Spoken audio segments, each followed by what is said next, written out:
Listen, Hall, I've been thinking about Martians when there wasn't no Martians. Hey, what's going on? It's PJ Bozak. Welcome back to PJ's Movie Time.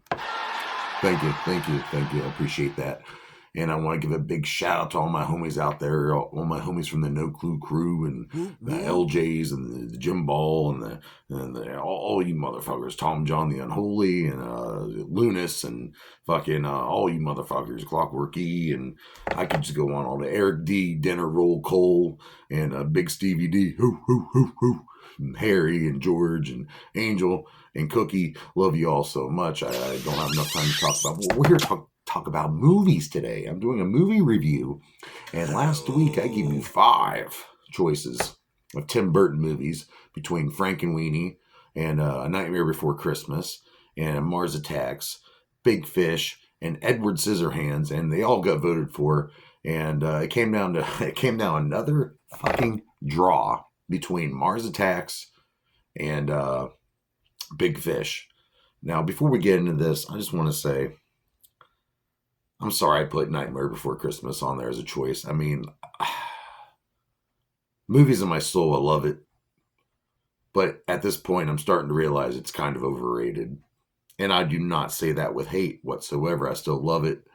So let's explore some more Tim Burton classics. And today we're going to do Mars Attacks from 1996. 1996. I think I was 12 years old when this came out.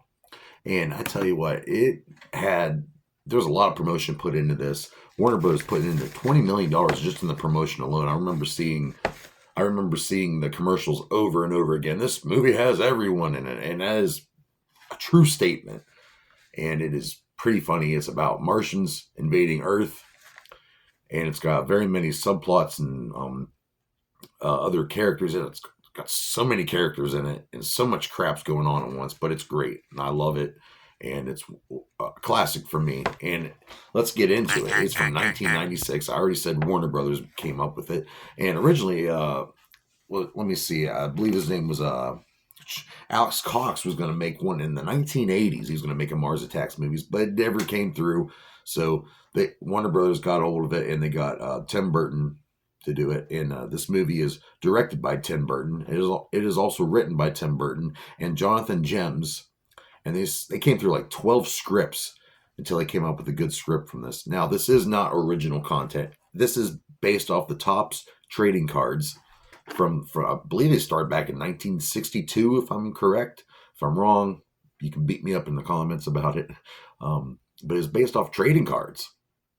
And aside from the Garbage Pail Kids, I don't know too many, and Pokemon, I don't really know too many movies based off trading cards. But this is one of them. And then Topps did come up with a comic book about the Mars Attacks. And Tim Burton said, fuck it, we're making a movie. We're going to release it. And we're going to put as many motherfuckers in as we can.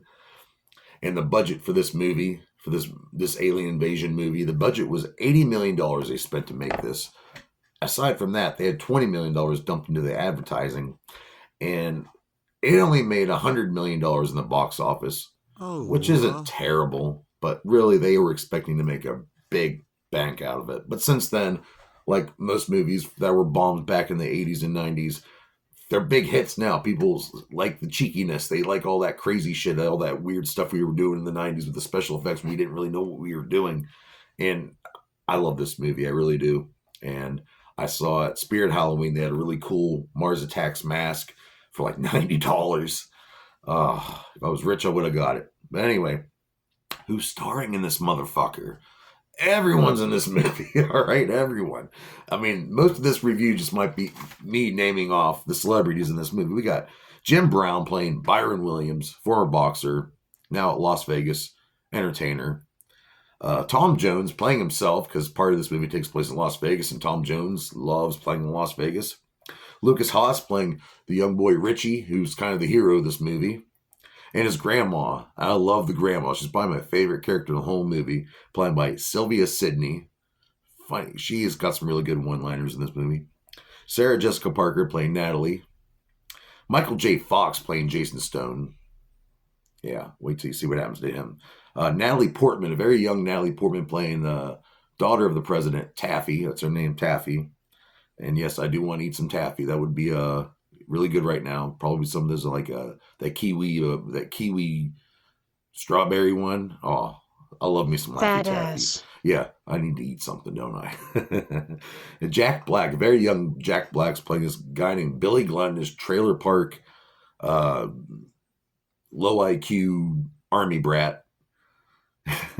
Martin Short plays the press secretary who's a big pervert. A very young Annette Bening is in this. Pretty sexy. Her name's Barbara. We got Pam Grier playing Louise, who's the ex-wife of Byron.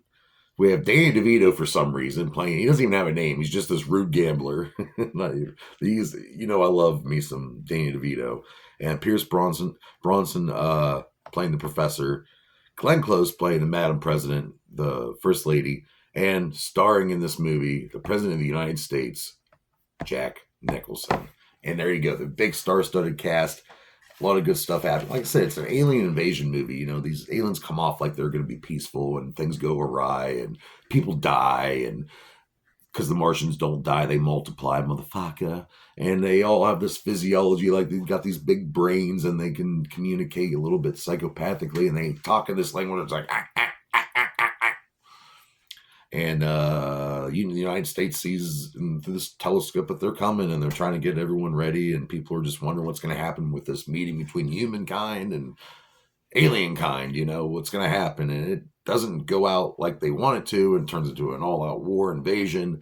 And Lucas Haas's character comes out on top helping out, along with Natalie Portman's character. And I don't want to give away the ending, but the way these aliens go down in the end, it's pretty it's pretty silly. It's pretty funny. It's goofy, but it works. It works. Tim Burton. Now, a lot of people, when I say this is a Tim Burton movie, they're like, well, that's a Tim Burton movie? Yeah, it is. And the thing is, they're like, well, it doesn't involve Gothic-looking people or Helena Bonham Carter. Or it doesn't have any claymation in it, you know? And originally it was going to have a claymation with the aliens and all that, but they got Industrial Light and Magic Computer Animation. That company did the animation for the Martians and the spaceships and all that. And it actually won an award. I believe it won a Saturn Award or something like that. But it was up for a nominee at the Academy Award as the best visual effects, but it didn't win. Like I said, it didn't really make a lot of money at the time. Now everyone loves this movie. The music is by Danny Elfman, and he is no stranger to Tim Burton movies. We got Pee-wee's Big Top and The Nightmare Before Christmas. I mean, these guys are probably big time homies, you know what I mean? So, and I already mentioned it's based off the Topps trading cards, which did turn into a comic book. And they did work with Image Comics and IDW Comics. And if you really want to, you could find some Mars Attacks comic books out there somewhere. Cinematographer was Peter Sushitsky. He was also cinematographer for The Empire Strikes Back and the Rocky Horror Picture Show. So kind of a big deal. And if you wanted to know, yes, they did film in Arizona. They filmed in Las Vegas and California. There's a lot of desert settings. So yeah, a lot of those were filmed there. Kansas, they were filming in there. And even in Argentina, they filmed. So the movie was all over the place. And it's a silly ass movie. It really is. It's got a lot of tropes in it. But it's cool. It's funny. It's got some things going for it. I really recommend you go out and watch it. I got the DVD. This is one of those original DVDs from the 1999, early 2000s. That's how they made the DVDs back then, by the way, guys. Okay. They didn't even put anything on the disc. Looks like somebody burned it. Just slid it in there. It's probably what they did. But yeah, I highly recommend Mars Attacks. It's a great movie. It's funny. And what do I rate this motherfucker? I will rate Tim Burton's Mars Attacks movie from 1996. I'm going to have to rate it 4 out of 5 dog dicks. And that's a great rating. That's a great rating, family. And next week, join me here on PJ's Movie Time because I will review Big Fish, which is another great classic, underrated. Everyone should also see that movie. But between now and then, try to find a copy. Get your homie to bootleg it. Go do a thrift store. Try to find a copy of Mars Attacks. You just might like it. You just might become a favorite for you. All right, I'll see you later, motherfuckers. Yeah!